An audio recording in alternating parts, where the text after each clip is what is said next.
नमस्कार दोस्तों।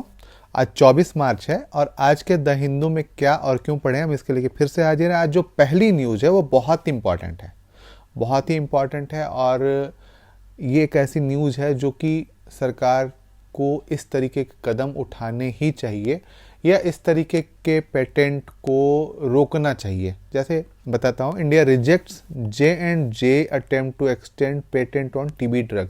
एक टीबी ड्रग है जिसका नाम है बेडाक्विलिन, है ना। Manufactured by J&J, Johnson and Johnson ये बनाता है। और इसके लिए वो चाह रही थी कि जुलाई 2023 के बाद भी इसके पेटेंट को उसके नाम से ही रखा जाए ताकि उसका मोनोपोली, एकाधिकार उस ड्रग पे बना रहे। गवर्नमेंट ने मना कर दिया है कि नहीं, ऐसा नहीं हो सकता। एक लिमिट के बाद पेटेंट की अवधि बढ़ाई नहीं जा सकती और भी लोग इसको बना सकते हैं अब, और दूसरी कंपनियां भी इसके दिशा में आगे बढ़ेंगी। अब इससे क्या फायदा होगा? एक्चुअल में इस ड्रग को लेने की कीमत जो होती थी $400 पर 6 मंथ ट्रीटमेंट कॉस्ट आता था। 32,000 रुपये 6 महीने के लिए लग जाते थे। तो समझिए इस तरीके की कि बहुत सारे ऐसे लोग भी हैं जो 5,000 या 6,000 या 7,000 रुपये महीने के नहीं दे पाएंगे। उनके लिए ये बहुत अच्छी बात हो जाएगी कि उन्हें सस्ते में दवाइयाँ मिल पाएंगी, है ना। क्या नाम था? बेडाक्विलिन। ध्यान रखिएगा, हो सकता है इस नाम को पूछ ले यूपीएससी, है ना। तो ये चीज़ें आपको ध्यान में रखना है। साथ ही साथ आपको क्या देखना है, तो पेटेंट क्या होता है ना। पेटेंट क्या होता है इसे सर्च करिएगा। साथ ही साथ यहाँ पे एक और चीज़ सर्च करिएगा, ट्रिप्स, है ना। तो ये दोनों सर्च करके आप बताएंगे कि क्या है ये, है ना। उसके बाद जो अगली न्यूज़ है वो है पेज नंबर 4 पे, और ये छोटी सी न्यूज़ है, बहुत लोगों ने नहीं दिया है, पर ये बहुत इंपॉर्टेंट न्यूज़ है। इंपॉर्टेंट न्यूज़ यूज इस तरीके से है कि Odisha to amend land acquisition rule. Land acquisition के लिए जो रूल है उसको अमेंड कर दिया गया है। क्यों अमेंड कर दिया गया है? तो क्या है, इंडस्ट्रियल डेवलपमेंट और मेजर इंफ्रास्ट्रक्चर प्रोजेक्ट्स के लिए। और उसमें कहाँ पे अमेंड किया गया है? तो सोशल इम्पैक्ट असेसमेंट एक नाम का एक वो था, उसको हटा दिया गया है या उसको कमजोर कर दिया गया है। ये मैंडेटरी प्रोविजन था किसमें? Right to fair compensation and transparency in land acquisition, rehabilitation and resettlement act 2013। ठीक है, तो ये में भी यहाँ से पूछ दे या हो सकता है कि सवाल पूछ दे कि इसमें जो सोशल इम्पैक्ट असेसमेंट है वो कंपलसरी है या मैंडेटरी है ना। तो इसके लिए यहाँ से एक क्वेश्चन प्री में बन सकता है, तो इसे आप देख सकते हैं। इसके बाद जो अगली न्यूज़ है या अगला आर्टिकल है वो है यहाँ से, एक climate change survival guide to act on.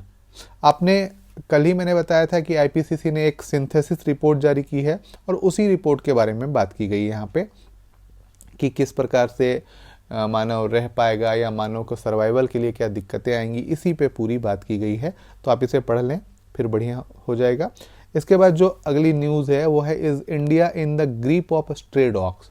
ये मतलब एक तरीके से हेडिंग लगाई कि क्या भारत जो है गली के कुत्तों के मतलब ग्रिप में आ गया है या पकड़ में आ गया है। देखिए, ये आपने देखा होगा केरल में, नोएडा में, गुड़गांव में, बेंगलोर में, कई जगहों पे गली के कुत्तों ने कई बच्चों को मार दिया या कई लोगों को घायल कर दिया है ना। तो आखिर ऐसे क्या कारण है? कई कारण हैं। उन कारणों में कई तरीके की चीज़ें हैं। एक तो इनको खाना नहीं मिल पा रहा है। आपने देखा होगा कि पहले जो क्षेत्र थे या जो शहर बसते थे उसमें सोसाइटीज़ नहीं होती थी, पूरी पैक नहीं होती थी सोसाइटी। इस सोसाइटी के अंतर्गत आप देखते होंगे तो लिफ्ट लगा है, लिफ्ट के ऊपर जाएं, फ्लैट है, फ्लैट में घुस गए, बाकी बाहर से कोई मतलब नहीं है। कूड़ा वाला आया, कूड़े को दे देते हैं। पहले क्या होता था कि हम गाय के लिए रोटी, कुत्तों के लिए भोजन, इस तरीके की चीज़ें हम बाहर देते थे और सामान्यतः अब उनको खाना उस लेवल पे नहीं मिल पाता है। दूसरा, अतिक्रमण, है ना। हम लोगों ने जगह घेर ली है, जो इनके लिए जगह खुली होती थी वो जगह इनका कम होता जा रहा है। साथ ही साथ इनका पॉपुलेशन जो बढ़ रहा है ना, तो पॉपुलेशन के लिए हम लोग अभी कोई प्रयास नहीं कर रहे हैं, तो उसके कारण से। तीसरा, जो डॉग होते हैं, जो कुत्ते होते हैं, मूलतः मांसाहारी होते हैं, है ना, ये मूलतः मांसाहारी होते हैं, और जब इनको प्रोटीन की कमी होती है या इस तरीके की चीज़ों की कमी लगती है तो ये हमला कर देते हैं। बाकी चीज़ें यहाँ पे बताई गई हैं, आप उसे पढ़ लीजिए। लेकिन एक जो मैंने सोसाइटी वाली बात बताई, ये बहुत सोशल एक सब्जेक्ट है कि किसी सोसाइटी में कोई यदि अनजान व्यक्ति या कोई ऐसे व्यक्ति घूमना चाहे तो नहीं घूम सकता। आर्टिकल 19 हमें स्वतंत्रता देता है कि हम कहीं भी घूम सकते हैं, लेकिन सोसाइटी जो बनाए गए हैं वो एक तरीके से रिस्ट्रिक्टेड एरिया बन गया है, जहाँ पे किसी व्यक्ति का प्रवेश निषिद्ध है। ये सुरक्षा के बात अलग है, लेकिन आप सीसीटीवी कैमरे लगे हुए हैं फिर भी आप नहीं जा सकते, क्योंकि रिस्ट्रिक्शन है ना, वहाँ पे जा नहीं सकते। तो ये कुल मिला के एक सामाजिक चैलेंज है या सामाजिक चुनौती है, उसको हम समाज में कभी पढ़ेंगे तो बताएंगे। अभी फिलहाल आपको ये देखना है, ठीक है। इसके बाद जो है India push for semiconductors, page number 10 पे है। सेमीकंडक्टर के लिए क्यों पुश कर रहा है, पीएलआई स्कीम में पैसे लगा रहे हैं, तो इसके बारे में बात की गई है।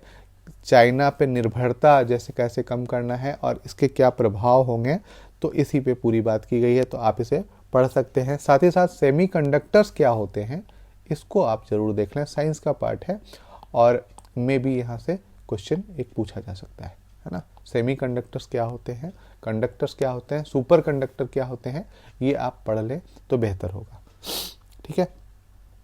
उसके बाद फिर से है वाई इज इन इंडिया कैंपा at odds with new IPCC report. Synthesis report पे फिर बात की गई है, तो मैं सिंथेसिस रिपोर्ट पे कोशिश करूंगा कि एक वीडियो बना दूं, ठीक है, तो देखता हूं।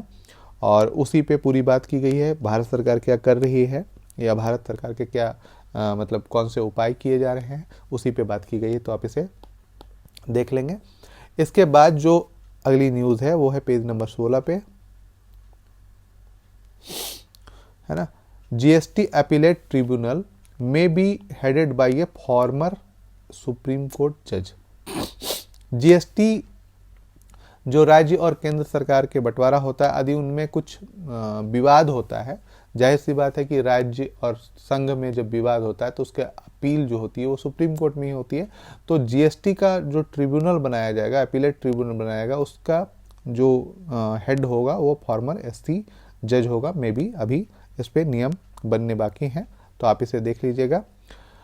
दोस्तों, अभी तक आपने यदि सब्सक्राइब नहीं किया है तो आप प्लीज़ सब्सक्राइब कर लें और लाइक कमेंट ज़रूर करें। जो पढ़ने देता हूँ उसे टास्क पूरा करें, तो आप निश्चित रूप से एक लेवल पे पहुँच जाएंगे। आज के लिए इतना ही, धन्यवाद।